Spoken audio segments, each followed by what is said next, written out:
Throughout time, scientists have managed to uncover about 6,000 early human fossils, ranging from skulls to teeth. For some of these fossils, it was a breeze. Researchers could instantly identify them as belonging to, say, the Neanderthals. However, when it came to others, things got a bit trickier. Some fossils just didn't fit into any existing categories.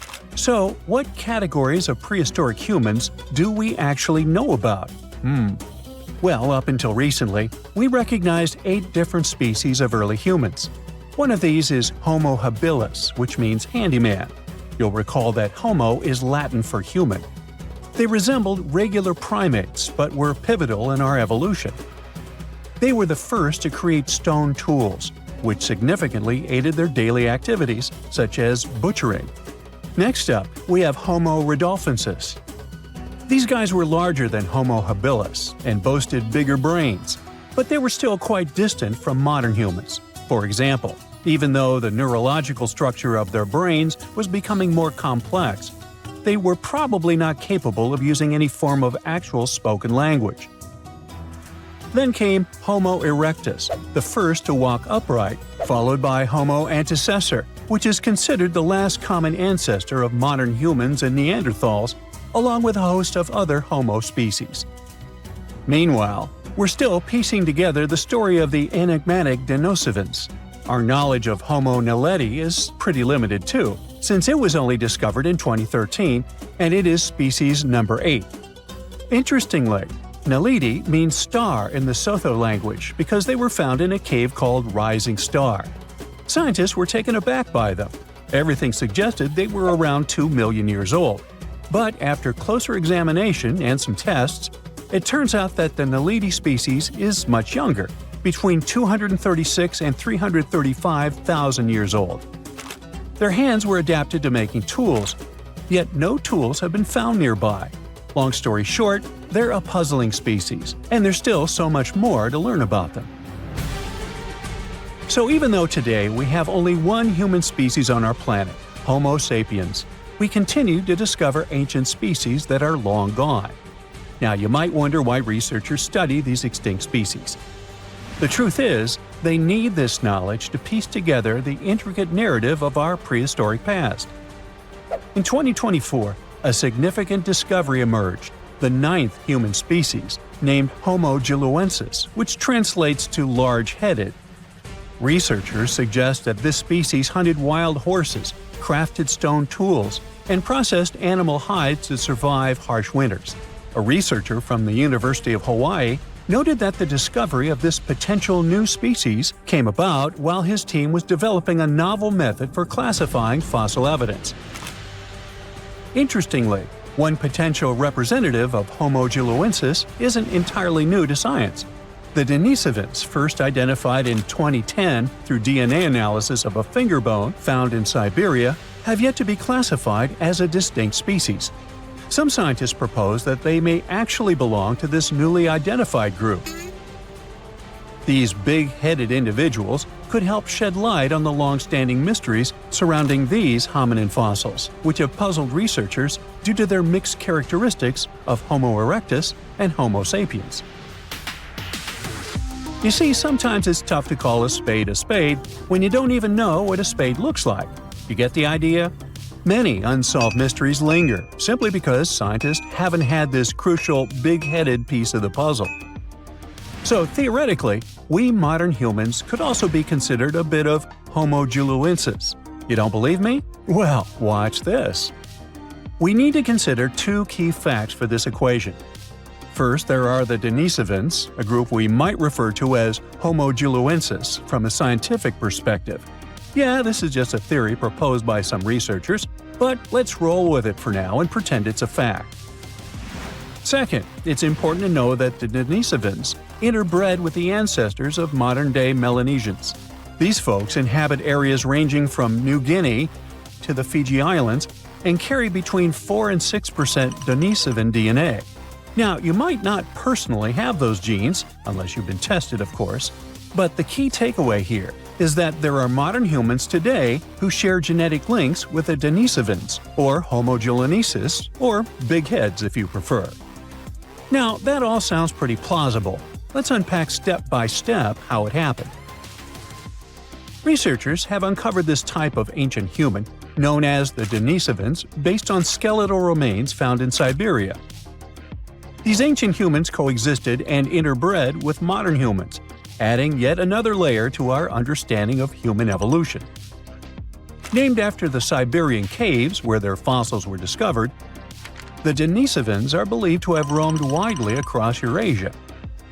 Evidence indicates that the Denisevans lived alongside Neanderthals and interacted with early Homo sapiens, possibly around 50,000 years ago.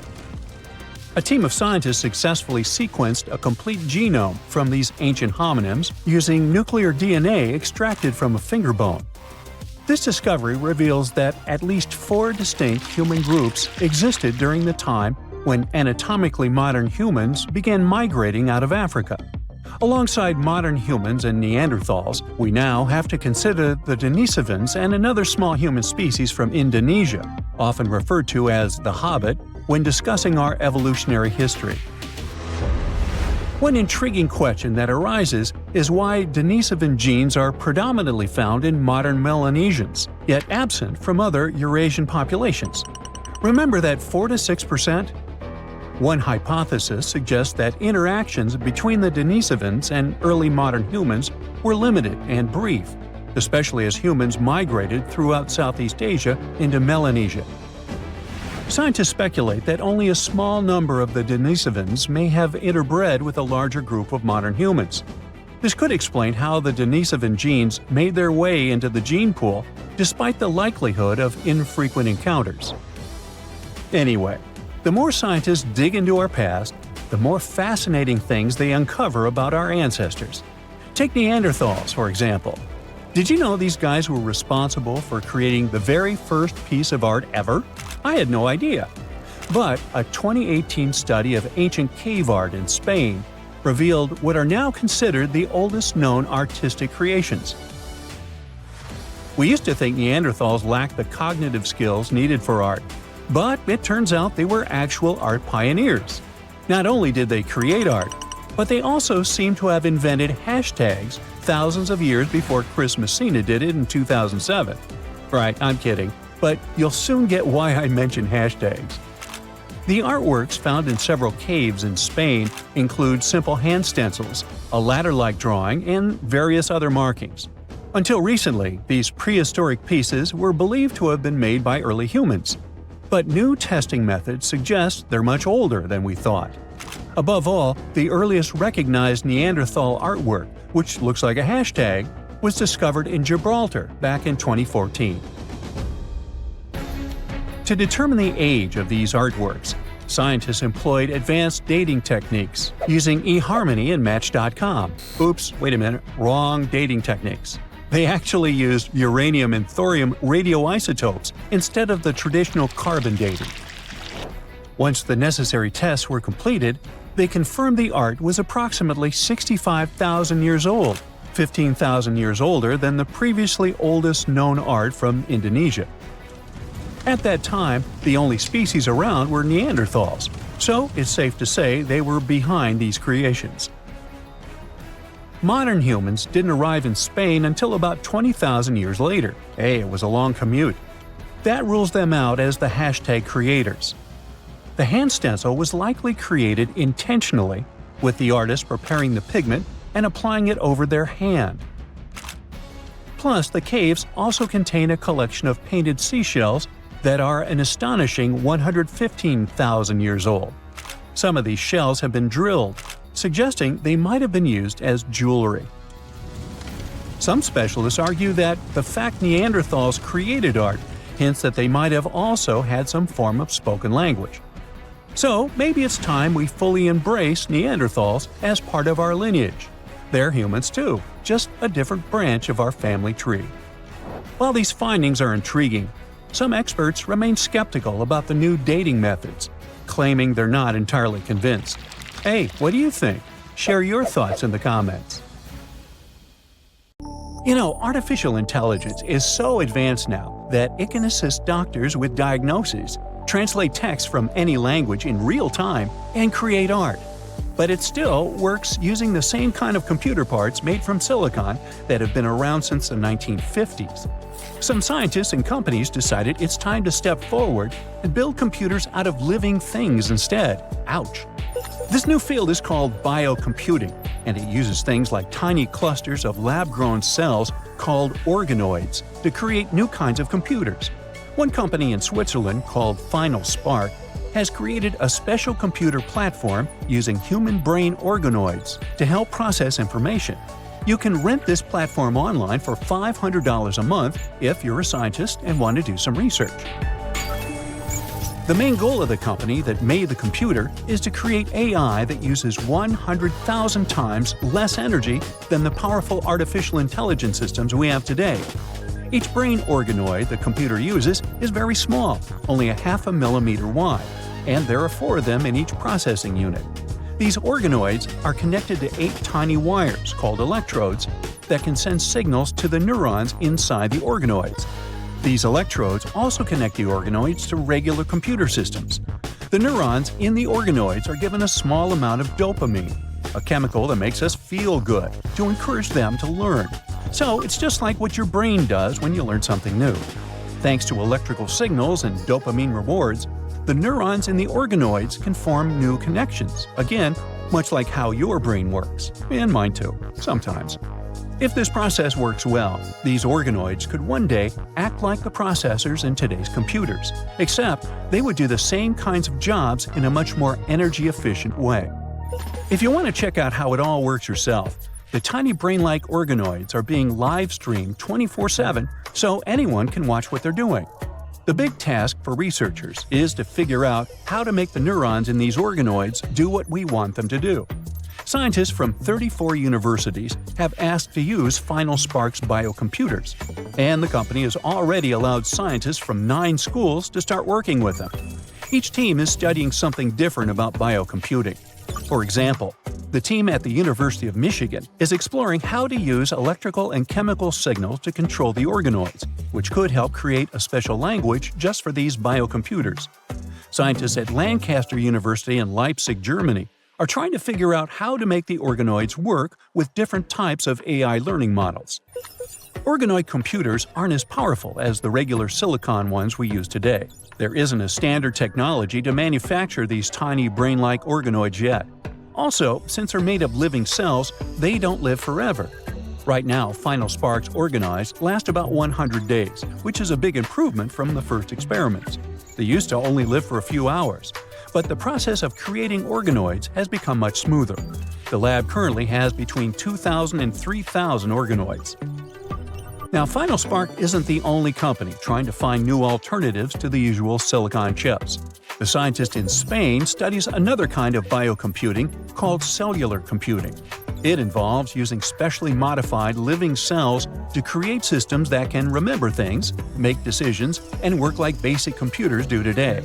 The scientists believe that because cellular computers can react to changes in their environment, they could help fix damaged ecosystems. Regular computers can't do much of this, but a biocomputer made of bacteria could be placed in a lake, for example, to give detailed information about the water's health. It would react to different chemicals and conditions. Another scientist from the University of the West of England is exploring how fungi could be used in computing. Fungi have long thread-like structures called mycelia that can send out tiny electrical signals similar to how our brain cells work. The scientist thinks that these fungal networks could be used to create a brain-like computer system that can learn, recognize patterns, and do other smart things. His team has already taught fungal networks to help computers do certain math problems. They believe that using fungi for computing could be better than using brain cells because it's easier, cheaper, more ethical, and works well with current technology. While a computer made of human neurons is in the testing stages, scientists at UC Davis Health have invented a new brain-computer interface that could turn brain signals into speech with nearly perfect accuracy, up to 97%. Scientists put special sensors in the brain of a man who had trouble speaking because of his health condition. When they turned on the system, the man could start sharing what he wanted to say within minutes. When someone with a similar condition wants to speak, the new device turns their brain signals into text that appears on a computer screen. The computer can then say the words out loud. To create this system, the team worked with a 45-year-old man who had a condition that made his arms and legs weak and his speech very difficult to understand, so he needed help to communicate. A doctor planted a special device into the patient's brain. He placed tiny sensors in a part of the brain that helps control speech.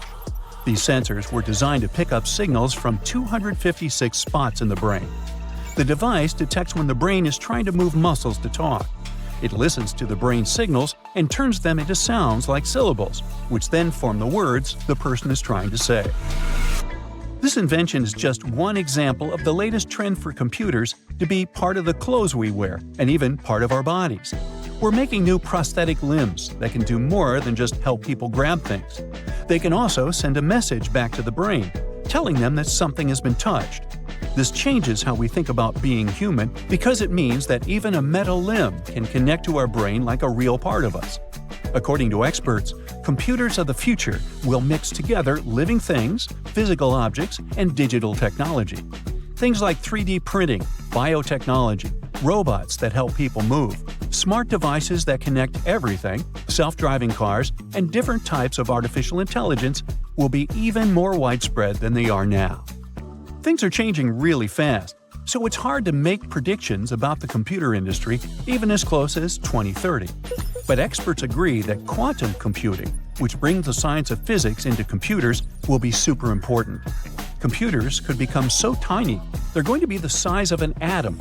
Quantum computing is expected to make huge changes in how we use AI and machine learning and search through big data. It means we could get even better shopping suggestions and smarter tools for our home. In medicine, it could help discover new medicines faster and help people live longer, healthier lives. Quantum computing will also affect many industries like privacy, finance, healthcare, entertainment, and technology. It could change how we work, leading to new breakthroughs in robotics, better surgical tools, and improved digital tools for our jobs. It will also make technology better, as it should make supply chains more efficient, improve traffic management, help with financial planning, and streamline many different processes. For most of the time we've used computers, everything we do on them happens in 2D, meaning that it's flat, like looking at a picture or reading on a screen. Sometimes, special jobs like 3D modeling or design use 3D, but that's not common for most people.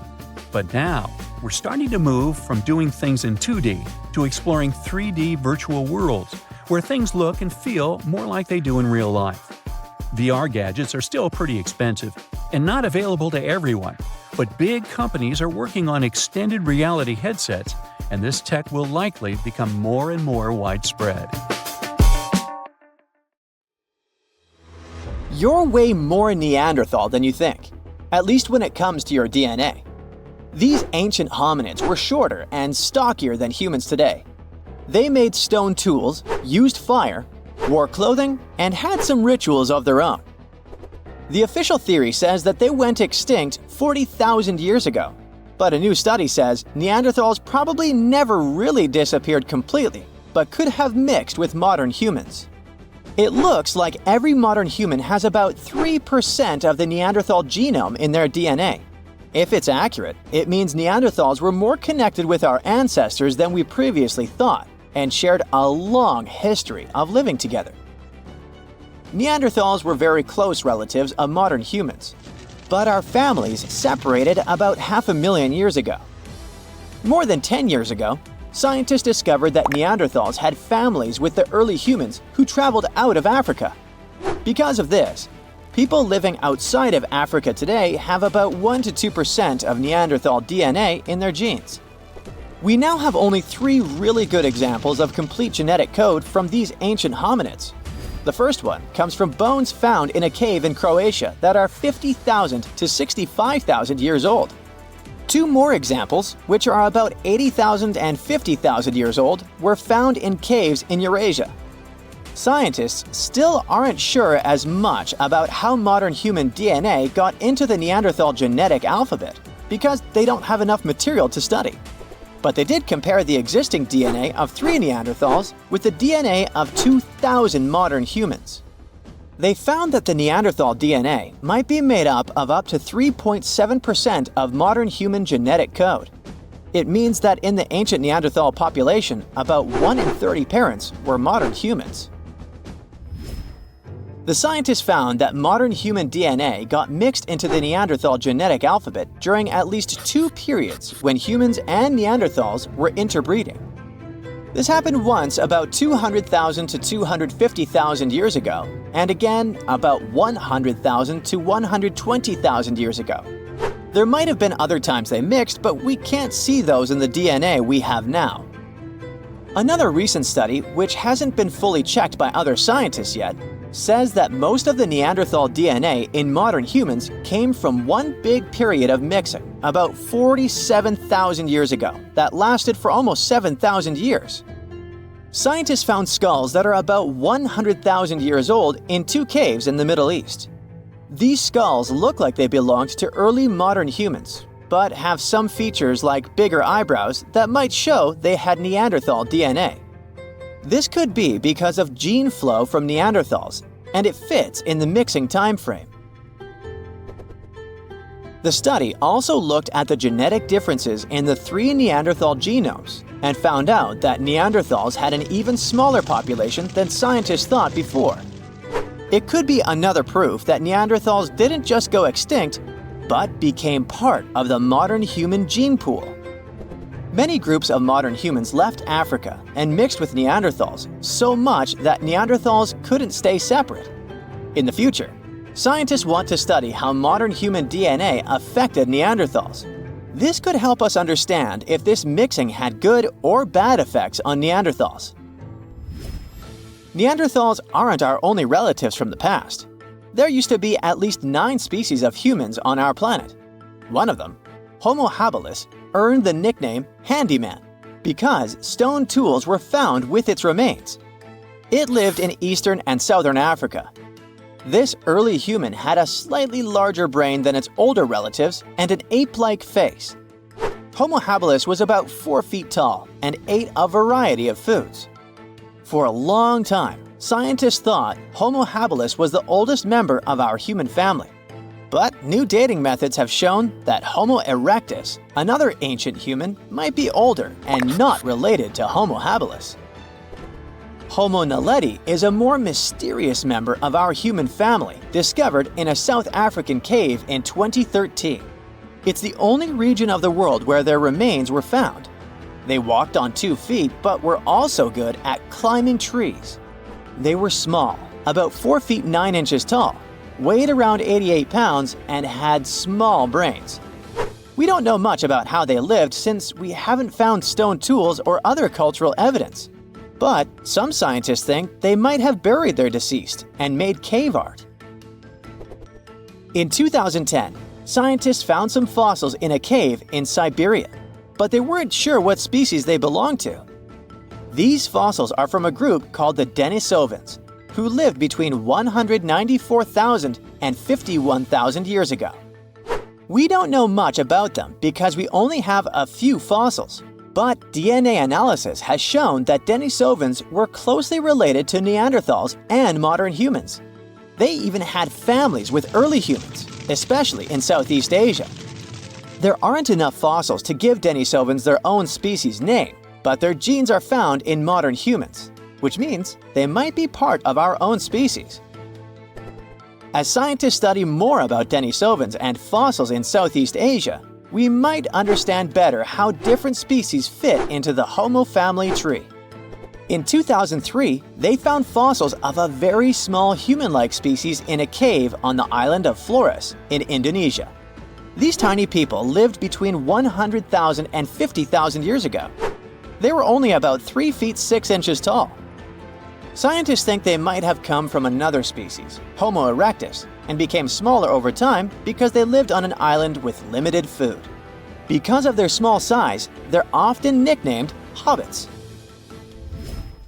Around 40,000 years ago, Homo sapiens, yep, that's us, were the last humans left out of many different kinds of human-like species that walked on 2 legs.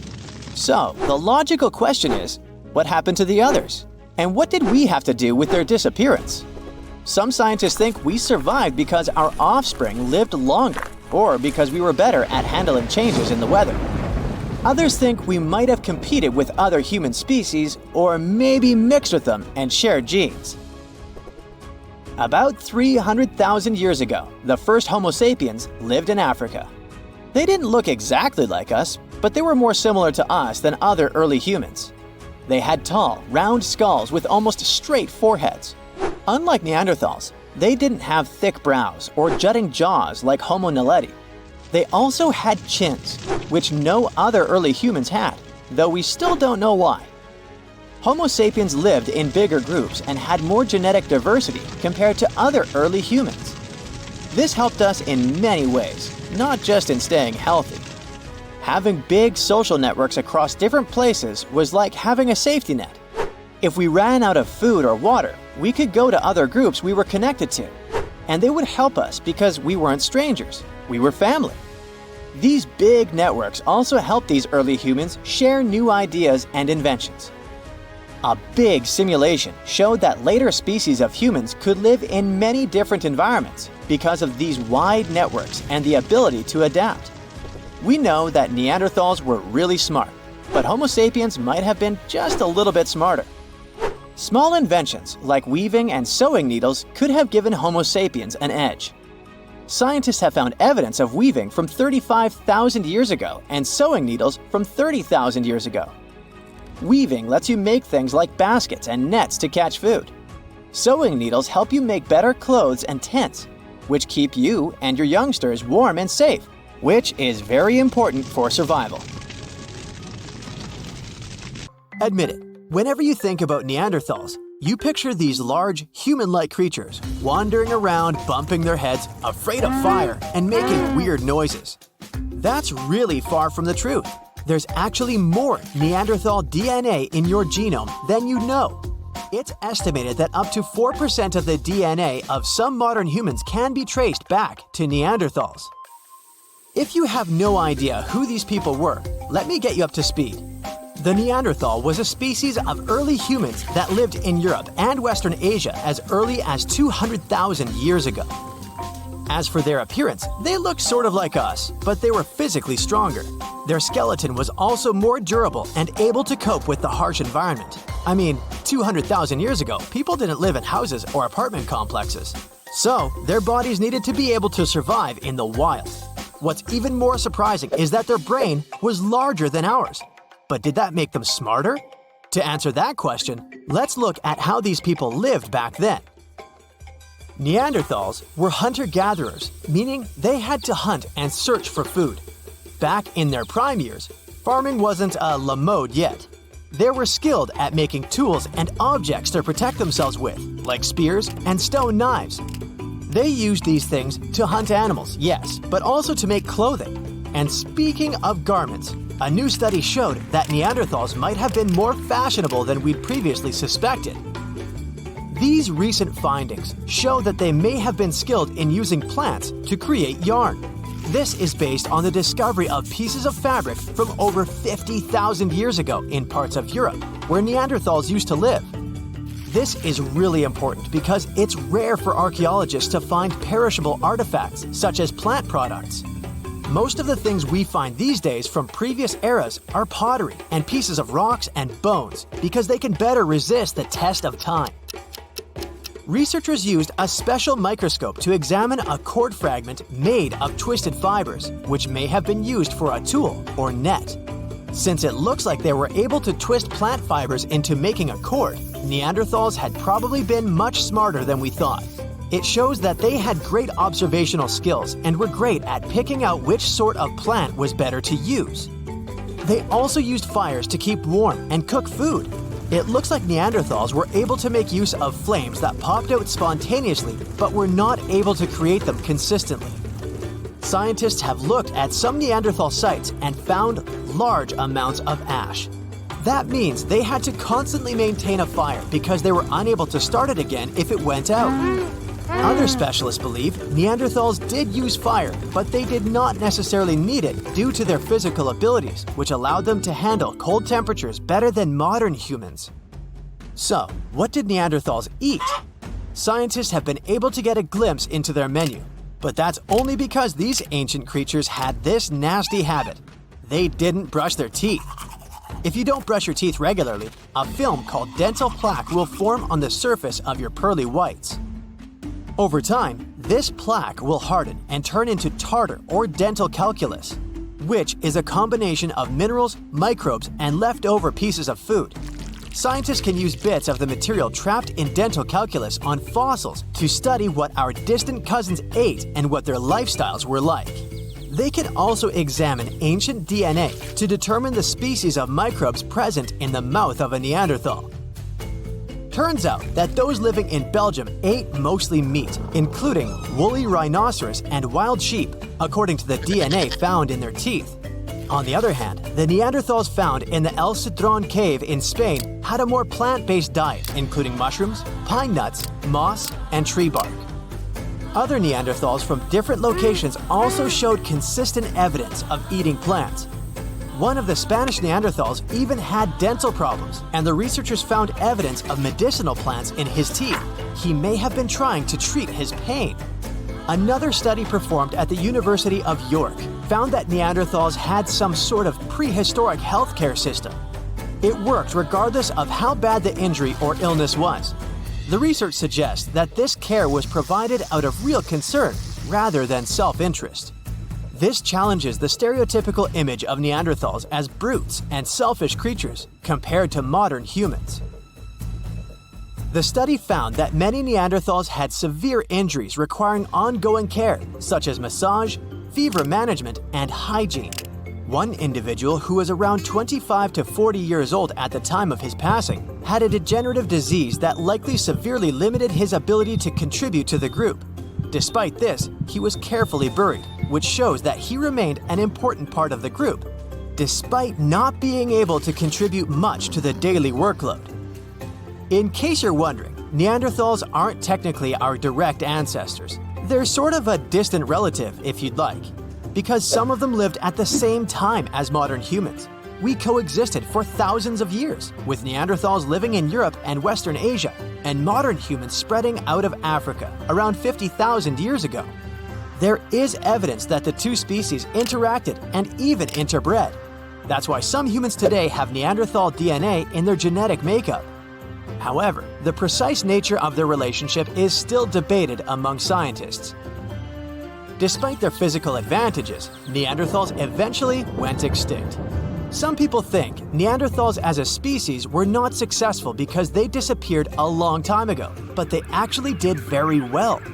They lived in difficult conditions for a very long time, much longer than modern humans have been around. Modern humans have only been around for about 100,000 years or so, and only started living in cold areas about 40,000 years ago. There are many factors that may have led to the extinction of Neanderthals. It is believed that changes in their natural climate and competition with modern humans were two of the main reasons. Neanderthals specialized in hunting certain animals, but when those animals went extinct, they may have struggled to find food. Additionally, modern humans had advantages, such as trade networks and better technology, including sewing needles or bows and arrows, which may have given them a competitive edge. Although there is no evidence of direct conflict between the two species, it is known that they interacted. Some people even believe that Neanderthals did not fully go extinct, since their traces of their DNA can still be found in some people. So, what if the Neanderthals hadn't gone extinct? Charles Darwin pointed out that many of the unique traits of humans, like emotions, intelligence, language, and social behavior, can also be seen in some form in other animals. Our closest relatives, such as Homo erectus and Neanderthals, were also quite similar to us. However, Homo sapiens are the only surviving members of the hominin group, which includes around 20 known and potentially many more unknown species of humans and human-like apes. Even if the Neanderthals had survived, they would have probably integrated into society and evolved at the same time as modern humans did. One theory suggests that since they were outnumbered at one point by Homo sapiens, their traits would have eventually merged with ours. those less advantageous, like their inability to produce fire, would have disappeared over generations. Other theories suggest that maybe they wouldn't have wanted anything to do with us. Looking at our differences rather than our similarities, maybe they would have developed their own communities, choosing to live separately from the modern world. Either way, it's hard to predict how a species that disappeared so many years ago would behave today. But what we do know is that you need to think twice next time you want to call someone acting weird a Neanderthal. Your DNA might make you the Neanderthal in the room.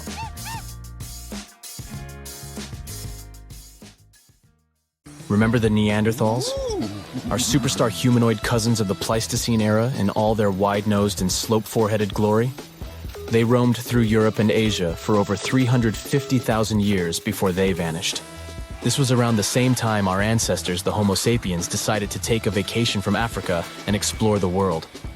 We may never know what truly happened to the Neanderthals and why they didn't make it to the present times, but thanks to some hefty archaeological digging and impressive fossil finds, we now know a bit more about them. One theory for their disappearance is that the climate wasn't suitable for them anymore. Supporters of this idea think Mother Nature turned on the Neanderthals and sent them packing. Unfortunately, if we look at Neanderthal archaeological sites in Italy, for example, there are no signs of weather catastrophes that could have wiped out this entire species. Others believe there was a bit of resource competition between Neanderthals and humans. That's why specialists also dug around several other archaeological sites where Neanderthals and sapiens might have rubbed elbows for about 3,000 years. In this case, it does seem that the Neanderthals were a bit behind with their tools. Their technology was like flip phones in the age of VR. But who knows if these two species ever crossed paths in that particular region? The evidence is still fuzzy. How they went extinct isn't the only information we're curious about when it comes to Neanderthals. Other scientists, for instance, are trying to decode some of the Neanderthal molecular barcodes to identify their specific traits, some of which you might share, believe it or not. Sure, Neanderthals as a whole species did, in fact, go extinct. But that's not to say remnants of their DNA can't be found in humans. Now, you know how things go when folks live near each other. Some genetic mixing was bound to happen. The evidence? A dash of Neanderthal DNA which was found in modern folks. Now, this is where the plot thickens. Scientists thought that since Neanderthals never lived in Africa, their DNA wouldn't be found in modern African populations. Well, it turns out that African people have about 0.5% Neanderthal DNA too. This doesn't mean our Neanderthal relatives simply teleported through African territories without leaving any trace behind. What this discovery actually implies is that early humans might have visited Europe, mixed their genetic material with that of Neanderthals, after which they returned to Africa. That's a lot of migration. How did we stumble upon that Neanderthal DNA these days, you might wonder? Well, scientists gathered thousands of people from all around the world. Participants came from places like East Asia, Europe, South Asia, America, and Africa. Percentages may vary, sure, but around 20% of the good old Neanderthal DNA is still found in US modern folks. Sure, the average Joe only carries about 2% of that caveman swagger. If you're from certain places or families that have a smidge more Neanderthal in their gene soup, you're looking at 3% tops. Is there anything in particular that we share with our long-gone humanoid cousins? As it turns out, our Neanderthal ancestors gifted us more than just their company for some thousands of years. They also passed down the incredible legacy of their noses. Well, you see, the Neanderthals were outfitted with some seriously high-rising sniffers. These weren't just cosmetic, they were also quite the asset in chilly climates. The icicle-dripping, teeth-chattering kind of cold where your breath could freeze before it leaves your lips. During those days, the Neanderthal noses worked as personal heaters, warming and humidifying the cold, dry air they inhaled. For that kind of extreme weather, these impressive nasal skyscrapers turned out to be quite handy. When our Homo sapiens ancestors decided to leave the sunny savannas of Africa for a spot of frostbite up in Eurasia, they bumped into the Neanderthals. This encounter resulted in not just an exchange of pleasantries, but also an exchange of genes that coded for larger noses. This newfound genetic nugget was discovered by scientists who dug deep into the DNA of over 6,000 volunteers. To complete the study, these scientists meticulously compared this genetic data to snapshots of the volunteers' faces. They measured the distances between various points on each face, such as the height of the volunteers' nose bridges. They then played a game of spot the genetic marker to identify if certain facial traits were linked with specific genes. By the end of this exciting chase, they hit the jackpot. 33 shiny new genome areas were linked to facial features. One standout gene, named ATF3, was traced back to our Neanderthal ancestors and seemed to be the maestro of controlling nose height. Participants with Native American ancestry had Neanderthal hand-me-downs in this gene, contributing to their taller noses. Think of the ATF3 gene as a Neanderthal housewarming gift to us humans as we stepped into colder climates from Africa. Interestingly, this isn't the first time our ancestors have played pass the gene. Back in 2021, the same research team uncovered a gene influencing lip shape called TBX15. This gene was a little love note from the Denisevans, another set of our ancient relatives, who lived in Asia and went extinct around 30,000 years ago. Another part of the scientific community believes our Neanderthal buddies had this weird genetic feature when it came to their brains. Is that why they didn't make it? Through this theory, it was suggested that US humans might owe our brainy edge to a quirky gene mutation. This mutation gave our neocortex, that's the smarty pants part of the brain, a little population boom in the neuron department. This amazing gene of ours isn't all that different from the Neanderthal version. It's just one amino acid off, just like ordering a coffee with one sugar instead of none. This tiny tweak is found in virtually all modern humans. Meanwhile, our extinct relatives, the Neanderthals, Denisevans, and other primate pals, all missed the mutation memo, at least according to the study. Now, let's not get ahead of ourselves. Just because we have more neurons doesn't necessarily mean we're geniuses by comparison. But these results do suggest that we might have rewired the brain in a way that gave us a cognitive leg up. Also, it's not all about this lone amino acid difference. It's just a piece of the puzzle. Scientists have previously found a whopping 96 differences between our DNA and that of Neanderthals that could have potentially affected our different outcomes as species. Studying Neanderthal DNA also gave us some insight into their relationships. In fact, we now have some solid evidence of what a Neanderthal family looked like, and surprisingly, it's not really that different from ours. For this study, researchers gathered information from a Neanderthal archaeological site located in Asia. They discovered that one particular family included a doting Neanderthal dad, his teen daughter, and a sprightly young lad who was possibly their nephew or cousin. Part of the group was also an older female relative, maybe an aunt or granny. Now, our young damsel would eventually pack her bags, wave a teary goodbye, and leave her papa's home when she found Mr. Right. Had she been a boy like her young cousin, she would have been a happy homebody. But worry not, she wasn't stepping into a world of strangers. Her new community likely had some familiar, friendly faces. But how were scientists able to predict the ending of this story? By browsing through their gene pool, researchers were able to figure out that the Neanderthal social structure was patrilical. What this means is that most female Neanderthals left their homes when choosing a partner and started a new life with another family. The same research shows that our cave-dwelling clans likely weren't living in isolation either. Families living close by were probably visiting the same rock sampling areas to make their stone tools, the equivalent of a neighborhood hardware store. And when they weren't tooling around, they were busy hunting delicious meals like ibex, horses, bison, and other wandering critters. Scientists, however, were careful to add that this ancient family portrait might not represent the full spectrum of Neanderthal social life. They've kindly asked future archaeologists to get more Neanderthal DNAs on the Ancestry websites.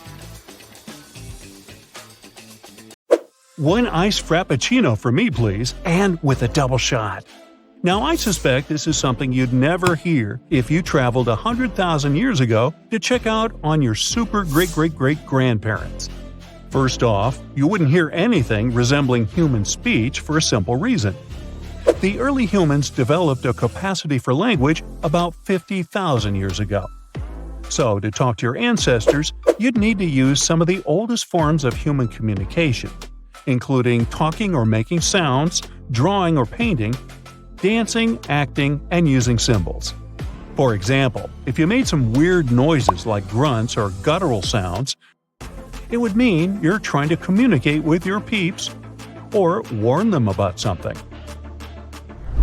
Another reason why no one would grab iced frappuccino back then is that 100,000 years ago, Earth was going through a serious ice age.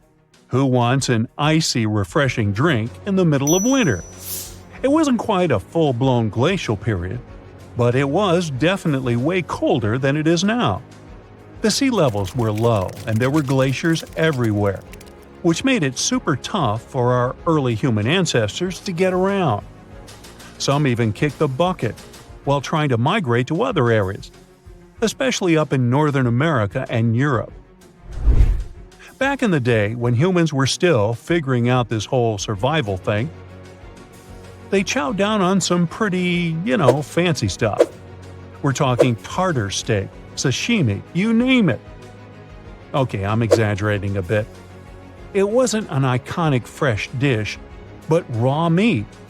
Not a Japanese cuisine staple, but a plain fish. There weren't Michelin restaurants serving fancy dishes and Gordon Ramsay recipes, but prehistoric foodies happily munched on nuts, seeds, and berries. And you know what? Their lifestyle is gaining popularity today. And there's even a so-called paleo diet. Paleo stands for the Paleolithic period. The idea is all about eating like our early human ancestors did. Some scientists believe that our genes haven't quite caught up to the modern diet that came from farming. Thanks to farming, we've got grains, legumes, and dairy galore. But it turns out that these changes in our diet happen faster than our bodies could keep up with it. 100,000 years ago, humans roaming around were basically just like us in terms of looks and DNA, but their houses were far from being modern. Actually, those were just caves. They couldn't even buy a mere bed in IKEA. Scientists in South Africa just discovered what they're calling the world's oldest bed.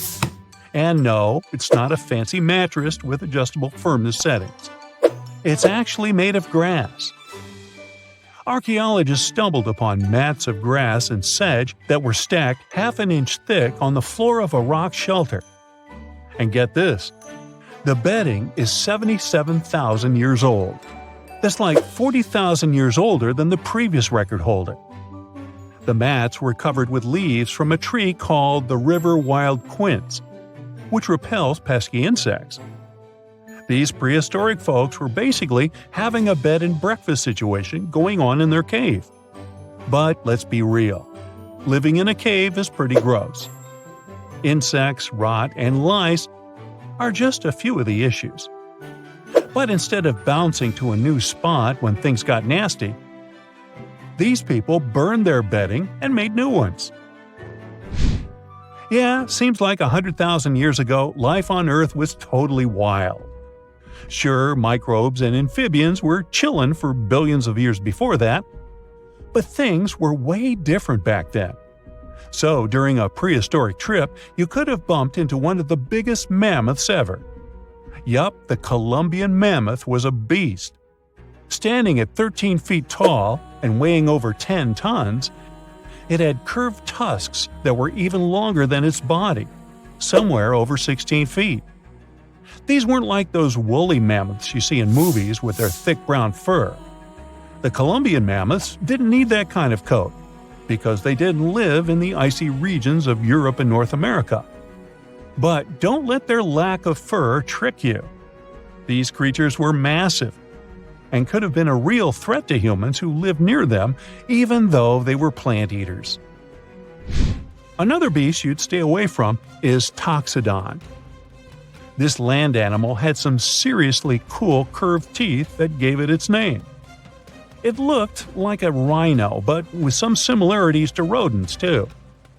The last one was spotted only 5,000 years ago, and that's pretty recent in the grand scheme of things.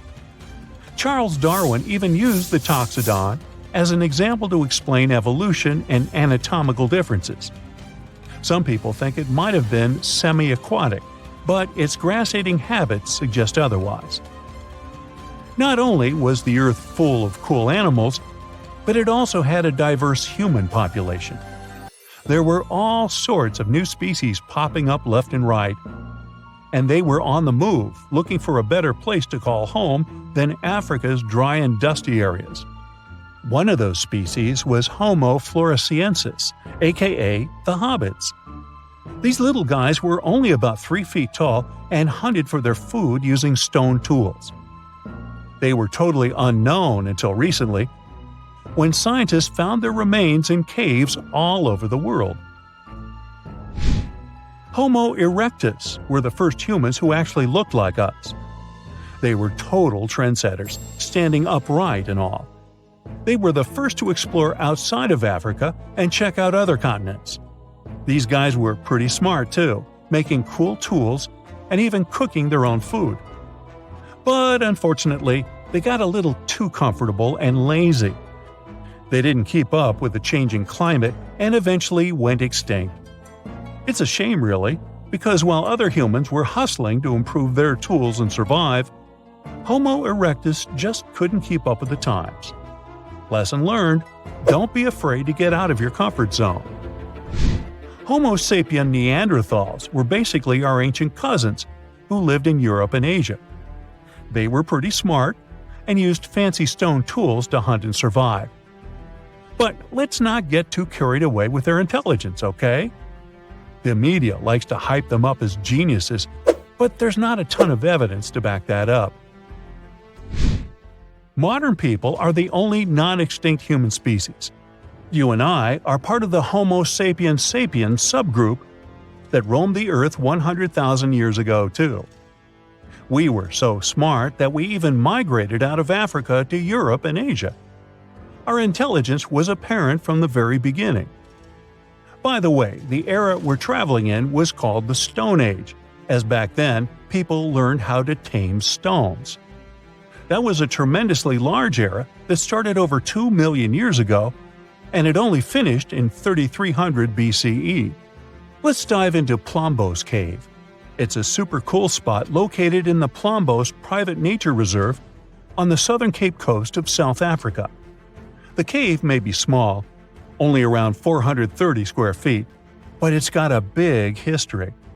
Early modern humans were all about Blombos Cave, visiting repeatedly between 100,000 to 70,000 years ago before a sand dune partially sealed the entrance. Above the sand dune, you'll find material from the later Stone Age. The coolest discovery? 2 pieces of ochre with geometric engravings that were found in 2002, marking one of the earliest signs of symbolic communication among early modern humans. It's about 75,000 years old. And it doesn't stop there. More engraved ochre pieces have been found in later excavations, proving that this type of communication has been around for ages.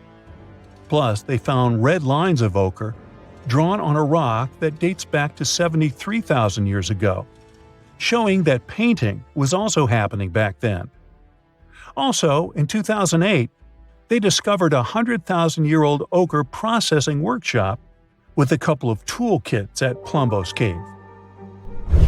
These toolkits consisted of 2 abalone shells containing an ochre mixture that was possibly used for painting or other purposes. Our technology has sure made a quantum jump since the first tool ever was invented. But just so you know, it all started with pointed stones in Blombos Cave. Yeah, probably the reason why you have the internet today is because some prehistoric dude in Blombos Cave learned how to use pressure flaking and managed to sharpen the very first stone ever. And there were some inventions in between that, but yeah. 54,000 years ago, there was one interesting group that lived in caves. A father, daughter, and a couple of other members who were their close relatives. And the cool thing here is that they were the first Neanderthal family we know about. A team of scientists studied ancient DNA from their teeth and bones to learn more about early human society. And this research showed a cool thing. They probably lived in these caves at the same time, together. There were 11 Neanderthals that lived together in one cave, and 2 others from another cave that was somewhere close in the neighborhood. So there were 13 of them, 8 grown-ups and 5 kids. Together with their DNA, scientists also found their stone tools and animal bones. Neanderthals are the ancient human relatives that are definitely the closest ones to us. Their skull was long and flattened if you compare it to the skull of Homo sapiens that's more globular. They also had this specific prominent brow ridge above the eyes. You can easily recognize them by their face too, with the central part of the face protruding forward. Plus, they had a large, broad nose. Some believe their nose was a way of adapting to living in cold, dry environments. When the inside of the nose is bigger, it moistens and warms the air you breathe better. Unlike us, they didn't have much of a chin. Also, scratch marks on their front teeth tell us Neanderthals used them like a third hand when they would prepare food and work with materials they used. Their bodies were strong and muscular, with wide shoulders and hips.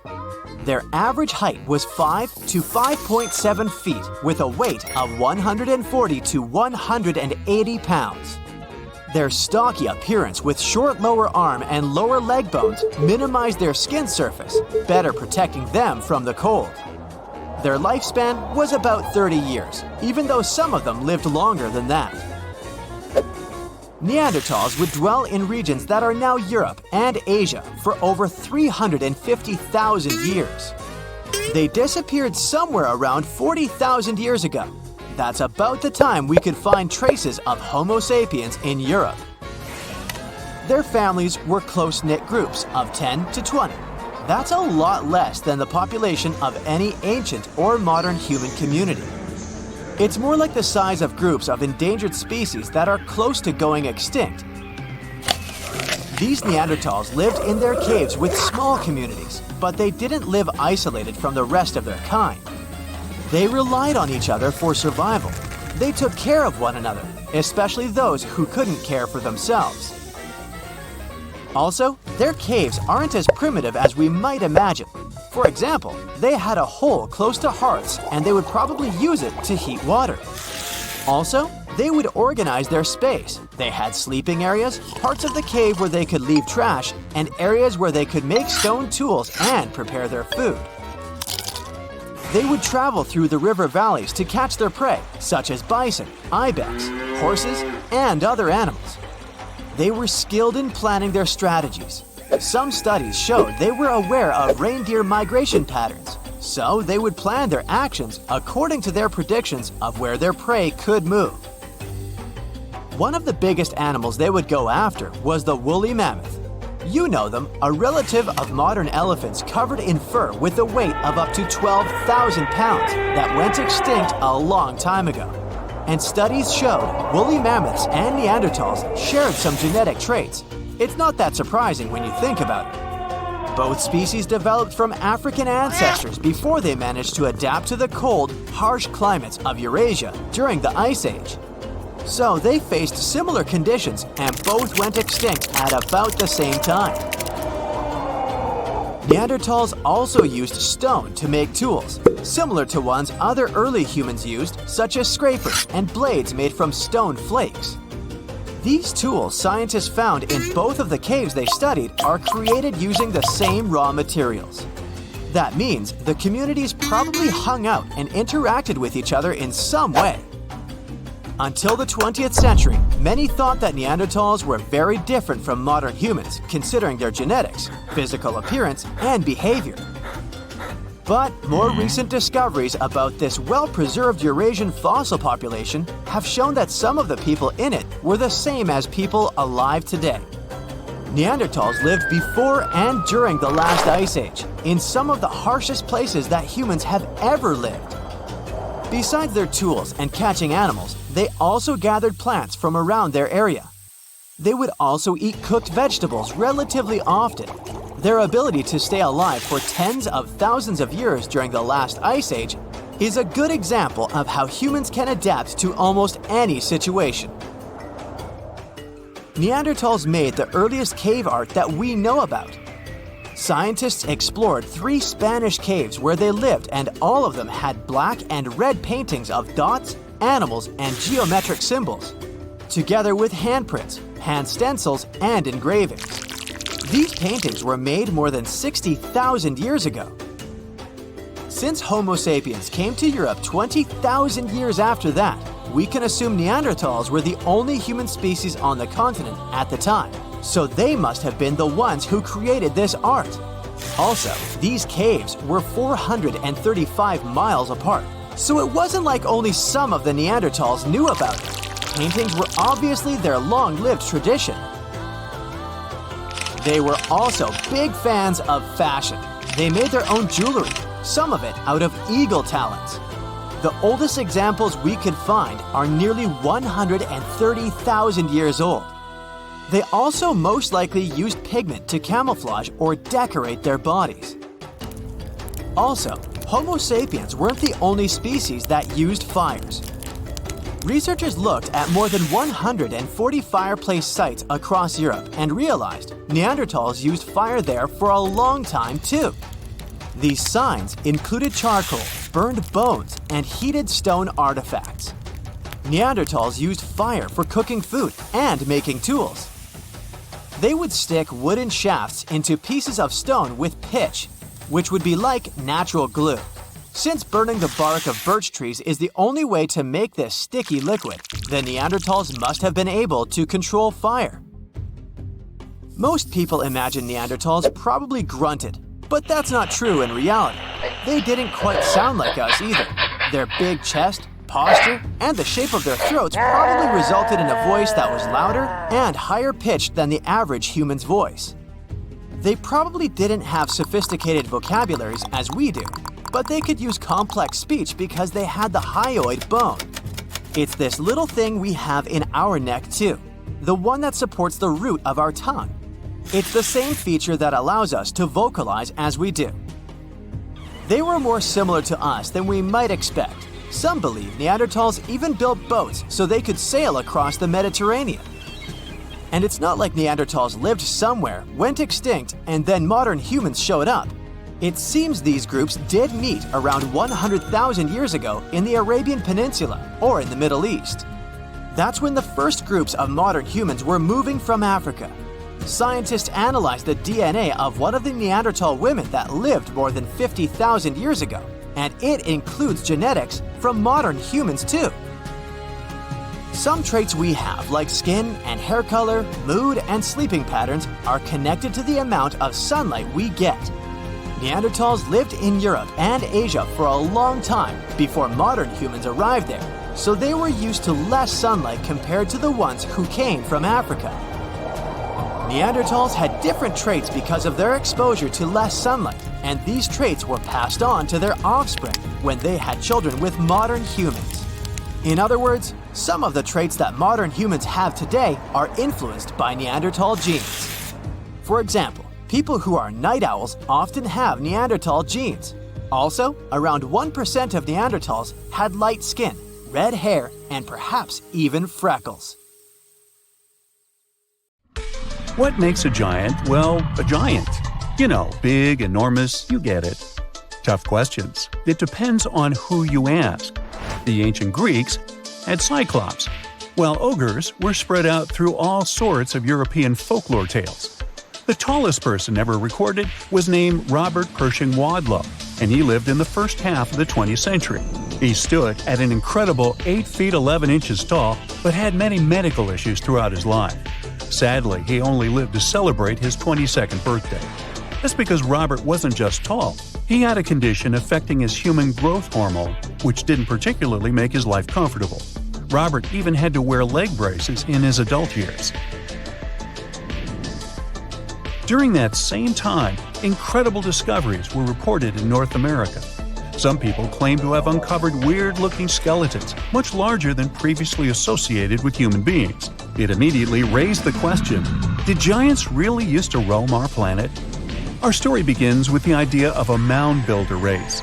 Some scientists back in the day claimed that these massive earthworks in places like the Mississippi Valley, called the Grave Creek Mound or the Great Serpent Mound, were built by some sort of prehistoric type of human, much larger and stronger than us Homo sapiens are today. From around 1812 to the 1860s, almost everyone in America writing about history was covering this mound-building race. However, not everyone agreed with the theory. There was this naturalist named Benjamin Smith Barton, for example, who warned about jumping to conclusions about giants. He believed that just because people discovered some big bones, they shouldn't immediately think of giants. But people didn't listen. Really? They simply wanted to believe about huge human-like creatures, despite not having any real scientific evidence. Newspapers were filled with these giant stories. They described finding giant skeletons, even featuring weird body parts. Con artists took advantage of the whole frenzy, with some putting together skeletons out of wood and rawhide and touring them as proof of the long-lost race of giants. Eventually, in the 1930s, an anthropologist from the Smithsonian took it upon himself to debunk the whole mystery. And his conclusions were straightforward. All those giant skeletons that were supposedly uncovered were either hoaxes or simply animal bones that were wrongly identified as belonging to humans. He also said that those who claimed to have discovered ancient giant remains were just not that good with human anatomy. You would think that's how the story ended. Well, it didn't. You see, people became so convinced that giants existed that they simply could not let go. Sound familiar? Because the Smithsonian was investigating these claims, some people started thinking they were up to something shady. They cooked up this theory that the Smithsonian scientists were secretly getting rid of giant bones to hide the truth about giants. This whole story survived through the years and made it all the way to 2014. Is when this internet article said that the Smithsonian used to have tons of giant skeletons but destroyed them back in the early 1900s.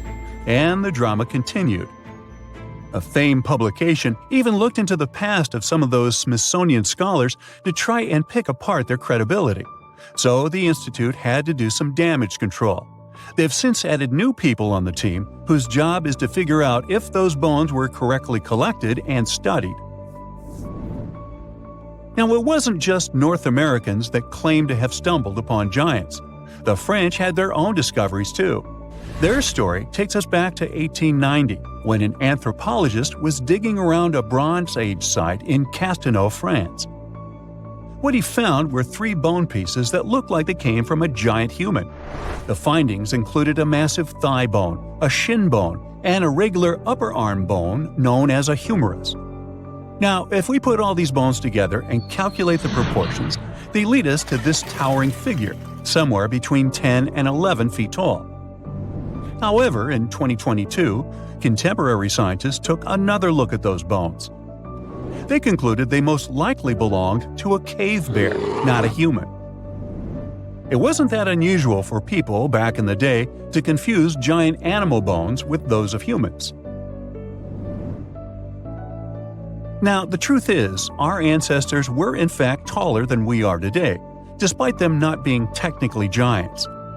The average human body has changed a lot over thousands of years. We're not as big and strong as our ancestors were. In fact, we've been on a bit of a downsizing trend, especially in the last 10,000 years, and it's because of a mix of factors. Our genes, the world around us, and how we live our lives all play a role. Way back around 40,000 years ago, European men were towering at around 6 feet. They had a seriously tough life, though, hunting and gathering all day. That lifestyle required a good muscle structure, and their African roots might have given them that extra height, which came in handy in warm climates. Moving on to 10,000 years ago, we can already see a big change in European males. They went down to 5 feet 4 inches on average. What happened was the climate was shifting, and people were increasingly relying on agriculture to provide for their families. It wasn't all sunshine and comfort, though. Sometimes failed crops and a not-so-diverse food meant a pretty unhealthy diet.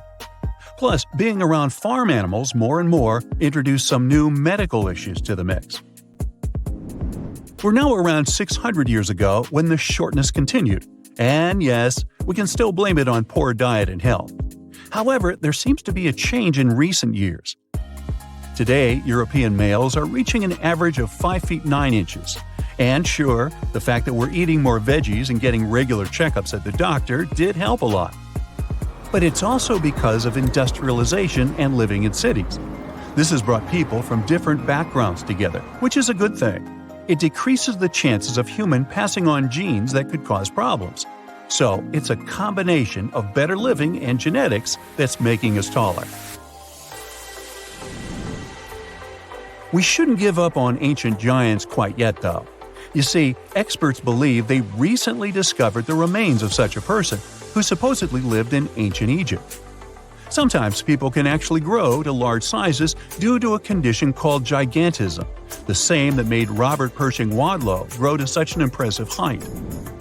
When some archaeologists were studying ancient Egyptian mummies, they came upon an interesting skeleton. What made it special was that they believed it might have belonged to a pharaoh, who would have been really tall, like 6 feet 6 inches tall. To put that in perspective, that's way taller than Ramses II, who was the tallest recorded Egyptian pharaoh and stood at about 5 feet 9 inches. These experts took a closer look at the newly found bones, especially the long ones, and found evidence of something called exuberant growth, which basically means this person's growth was off the charts. It's a clear sign of gigantism, they say. Now, this discovery is important because it makes this mummy the oldest case of gigantism in the world. No other Egyptian pharaohs were known to be giants. It's also fascinating because it tells us something about the health and nutrition of ancient Egyptian rulers. See, those pharaohs were probably better fed and healthier than regular people, which might explain why they could grow taller than the average person. Now, you might be wondering if being a giant had any drawbacks back then. Well, it's hard to say. I wasn't around then. Still, during those early dynasties in Egypt, they seemed to prefer shorter people, especially in royal service. There are a lot of ancient Egyptian stories featuring short-statured leaders and even higher spirits that locals looked up to. The reason why is still a mystery that we might never fully solve. But since this mummy was found in an elite tomb, it's possible that being a giant didn't have a social stigma attached to it at the time. Maybe he was, in fact, seen as special. The profession of a travel blogger is far more ancient than you can imagine. Yeah, the first ones appeared around 2,500 years ago. Meet Herodotus, historian, travel blogger, genius, billionaire, philanthropist. Just kidding. Herodotus had been all over the place, and by the time he hit 60, he had seen more spots than anyone else on Earth. As Instagram wasn't around yet, he had to whip out his papyrus and wrote what we now know as the first ever travel guide, the Histories. In his book, he spilled the tea on people, places, animals, and plants. He was particularly fond of Egypt. By the way, most of the stuff Herodotus described is still there, so his guide is not that outdated even today. If you're ever in Egypt, you can actually check out the same monuments and sites Herodotus saw. One spot that Herodotus cruised to was Lake Moeris down the Nile. This place was legit, a freshwater lake that got its water straight from the Nile. There was this city called Crocodipolis chilling on its shores. Yep, there were a lot of crocodiles there. That city is also still around today, just under a different name, Fayum. Right in the middle of Lake Moeris, there were two giant pyramids that took Herodotus' breath away. Here comes the mystery. At the moment, these two pyramids are gone. Seems like, according to the travel guide, we're missing two Egyptian pyramids. Herodotus claimed Lake Moeris was man-made, like someone dug it up with their bare hands. He thought so because there were two pyramids smack dab in the middle of the lake. But let's face it, it would have been physically impossible to build something like that in a natural lake. I mean, the ancient Egyptians were pretty advanced, but they definitely didn't have scuba divers and all the essential equipment back then. The pyramids were 50 fathoms above the surface and another 50 fathoms below. Just to give you an idea, 1 fathom equals 6 feet, so those pyramids were around 600 feet tall. That's taller than the famous Pyramid of Giza. And while the Pyramid of Giza has a modest little capstone, these twin pyramids had statues of pharaohs chilling on top. That's why you've never heard of them, and there are only a couple of drawings depicting them. So what happened? Well, time is ruthless. Take the Great Labyrinth Herodotus mentioned, for example. Nowadays, it's just a pile of rubble and cobwebs. Even the once magnificent Lake Moeris has changed. The water there has turned salty, and now it's just a fraction of its original size. Sure, change is inevitable, but you would think pyramids would stand strong against the test of time, right? Their unique designs make them super durable. So where are these pyramids now? Well, chances are they never actually existed. We all know that some travel bloggers tend to exaggerate, right? Herodotus was no exception. While some people call him the father of history, others call him the father of lies. Ouch! Yeah, his books have false or unverified information sometimes. For example, he totally blew up the size of the Pyramid of Giza in his guidebook. He doubled its size.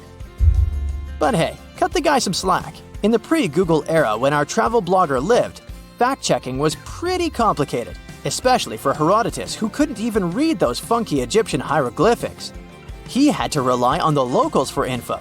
Those inconsistencies in Herodotus' book might be just one epic prank pulled by mischievous locals on a clueless tourist. Classic. However, there are actually some legit monuments at the site. The pedestals of Biamu are the leftover bases of two ginormous statues built by the ancient Egyptian pharaoh Amenemhat III. These ruins used to grace the shores of Lake Moeris, but now they chill in the Fayum Oasis, about 4 miles north of Fayum City. The first time these statues were mentioned was by, you guessed it right, the Greek historian Herodotus, who was around in the 5th century BCE. Remember the description? Herodotus said there were two pyramids that soared 50 fathoms above the water's surface, and each pyramid had a massive statue sitting on the throne at the top. We have the statues, but not the pyramids. Weird, right? There's an explanation, though. Some scientists believe that Herodotus probably wrote about these statues during a time when the area was flooded. But hey, it's not just Herodotus who spun this tale. Diodorus the Sicilian and Pliny the Elder also jumped on the bandwagon, repeating similar claims about these colossal statues. However, let's not forget that Herodotus might have been a bit lazy. He never actually got up close and personal with the statues. He just saw them from across the lake. So picture this. Hazy silhouettes in the distance, and Herodotus' imagination running wild with their grandeur. The description matches, except for the height.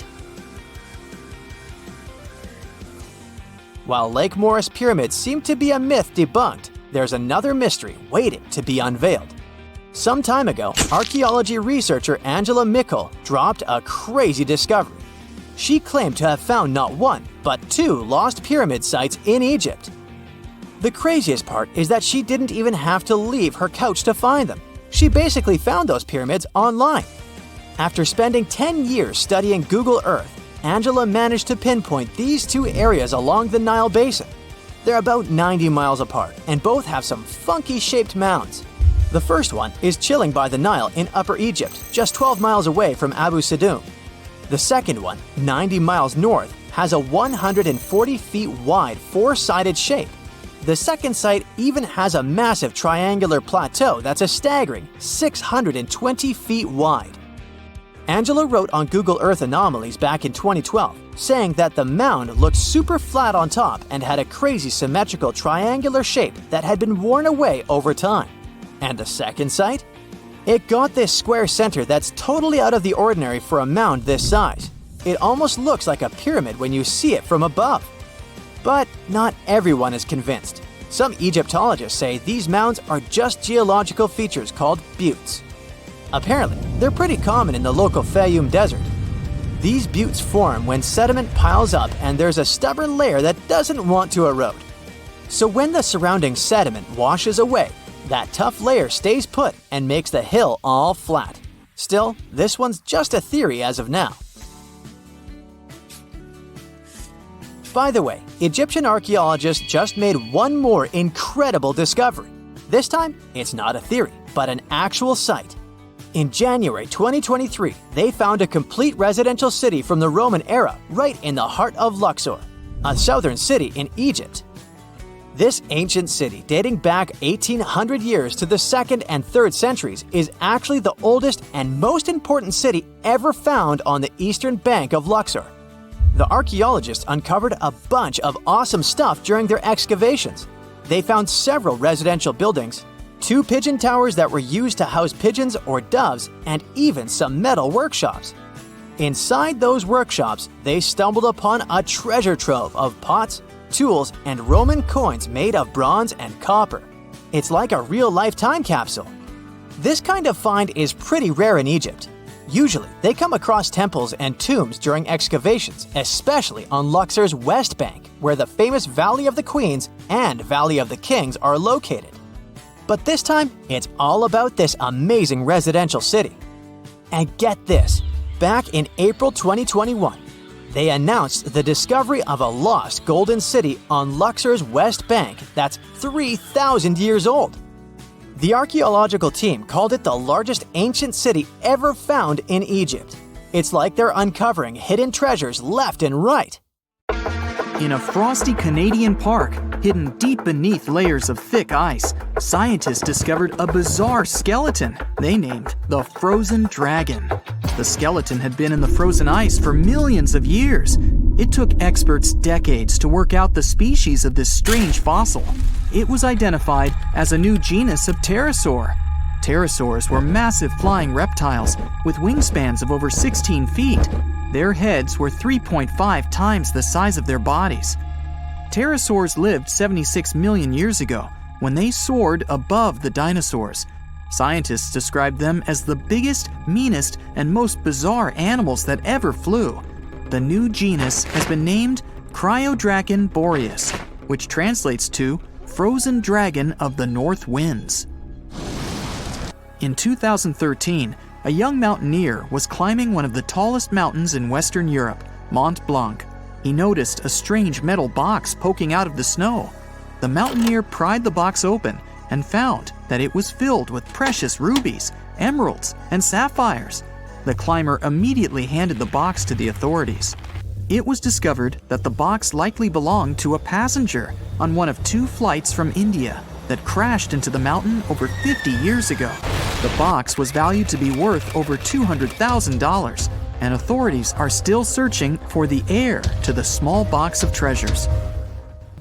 In northwest Siberia in 2007, a reindeer herder was on an outing with his sons when he noticed something strange in the ice. The man realized it was a frozen mammoth calf and immediately contacted the local museum. The calf was named Luba and was the best preserved mammoth mummy in the world at the time of its discovery. Luba had been in the ice for 41,800 years and is around 30 to 35 days old. From trunk to tail, the mammoth calf is roughly the same size as a large calf. If you're interested in seeing for yourself, Luba travels to museums all around the world. On the frozen continent of Antarctica, covered in layers of ice and snow, is Mount Erebus, the frozen volcano. The volcano was discovered in the middle of an eruption in 1841 by explorers on an Arctic expedition.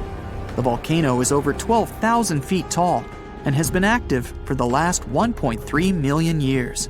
Deep within the middle of the volcano is a huge crater filled with large volumes of molten lava.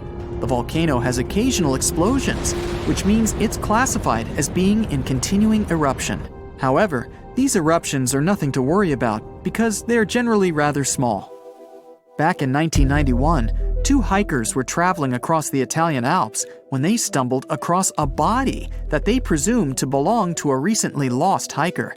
The duo trudged back down the mountain to report their unfortunate findings. Once the remains were recovered, it was clear that the body was not recent at all. Scientists determined that the Iceman was more than 5,000 years old and named him Otzi. The discovery was unlike anything scientists had ever before seen because the body was so well preserved. For years, Otzi was studied by scientists who discovered that our ancestors have a lot more in common with us than we ever knew before. Otzi was covered in ink body art. Research done on the contents of his stomach revealed that his last meal was dry cured meat, similar to the bacon we eat today. Otzi has at least 19 relatives living today, somewhere in Central Europe. Scientists were researching ancient squirrel burrows in Siberia when they came across something interesting. One of the squirrels had hidden away precious seeds deep beneath the ground. The seeds had been encased in ice for 32,000 years. The seeds were for the flower Silene stenophilia, which had long since gone extinct. Amazingly, scientists were able to recover plant tissue from inside the seeds and grow an entire crop of flowers. They've since reintroduced the previously extinct flower to natural habitats all across the world. In 1930, a team of Norwegian scientists sailed around the Arctic Ocean, conducting research on the seas and glaciers. They reached White Island, a dangerous and icy land no human had set foot on before, or so they thought. The scientists were shocked to discover the tip of a small boat sticking out of the snow. Frozen inside the boat, they found scientific equipment and various personal items, including a jacket monogrammed S.A. Andre. They had discovered the wreck of the famous Andre Arctic balloon expedition. In 1897, Swedish explorers, led by Andre, attempted to travel to the North Pole by hydrogen balloon. No one had ever heard from them ever again. People only found out what happened to them when the wreck was discovered 33 years later. It turns out that the balloon had crashed on White Island only 2 days after departing from Sweden. The explorers traveled along the island on a small makeshift boat, but were unable to make it any further. The best preserved woolly mammoth ever found was discovered in an area of permafrost in Siberia in 2010. Scientists named the frozen mammoth Yucca, after the small village near where it was found. Yucca had been frozen for 39,000 years and is thought to have been around 6 to 8 years old. Because Yucca is so well preserved, it has been studied for years and provided new information about mammoths. In 2019, scientists reported that they were able to activate cells taken from Yucca's tissue. Maybe one day we'll have woolly mammoths roaming the land. From looking at pictures and videos of Antarctica, the continent appears to be freezing cold, covered in snow, and flat, except for a few small hills. Scientists believe that too. When studying the Gomburtsev Mountains in the early 2000s, they were shocked to discover that the small rocky hills were actually the peak of a gigantic mountain formation under a mile of snow. Using radar technology, researchers worked out that the mountains are really around 10,000 feet tall and sprawl across 750 miles. This is around the same size as the European Alps, except hidden under tons of ice and snow. At a gold mine in Siberia, a businessman was examining a nearby river when he noticed something interesting in the frost. It was a small woolly rhino calf that was later named Sasha. The woolly rhino has been extinct for 15,000 years. It's thought that Sasha could have been frozen in the ice for up to 39,000 years. Sasha is unique because it's the only full-body woolly rhino to have ever been discovered. Glaciers around the northern Italian town of Pelo have begun to melt. Artifacts from decades and even centuries ago have been discovered pouring out of the ice. Personal belongings from soldiers have been found, things like diaries, photographs, and even love letters. Historians have even uncovered an entire cabin preserved beneath the ice. The cabin was filled with hard metal helmets and clothes. In 1845, Sir John Franklin embarked on an ill-fated expedition to the North Pole. The crew traveled on 2 ships, HMS Erebus and the ironically named HMS Terror. The expedition met with disaster, and both ships were lost to the icy waters. In 2016, the HMS Terror was discovered by a team of researchers. Despite being lost for 170 years, the freezing cold waters had maintained the ship in pristine condition. Scientists described the ship as frozen in time. Dinner plates and glasses were still on shelves, beds and desks were still in order, and even the passengers' luggage appeared to be in good condition. The HMS Erebus was also discovered nearby, but due to changing water conditions, the ship wasn't in great shape. The glacial ice surrounding a mountain passageway in Norway that was notoriously used by the Vikings has revealed hundreds of ancient artifacts. One of these artifacts was a giant unopened wooden box that was welded together. Researchers were beside themselves with anticipation, waiting to open this box. They believed it would be filled with Viking treasures or artifacts that would give us an insight into ancient society. When they opened the box, all that was inside was a plain old beeswax candle. It turns out that this box wasn't actually as old as they thought it was. By analyzing the candle, they discovered that the box dates back to the 17th century. The age of the Vikings had ended by the 11th century. It's likely that the candle box belonged to a farmer who was shipping it from his summer farm to his winter farm to light up the long nights.